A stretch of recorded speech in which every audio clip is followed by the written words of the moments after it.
আপনার বাবা গেছে, আপনি আটকে রাখতে পারেন নাই, পারছেন? আপনার মা আপনার সামনে চলে গেছে, আপনি আটকে রাখতে পারেন নাই, পারছেন? আপনার ভাই, কলিজার ভাই আপনার পাশ থেকে চলে গেল, আটকে রাখতে পারেন নাই।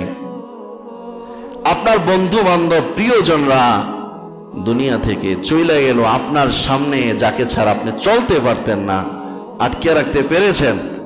আল্লাহ বলেন, মনে রাখো, ওদেরকে যেমন আটকে রাখতে পারা যায় নাই, ঠিক তোমাকেও আটকিয়ে রাখা যাবে না।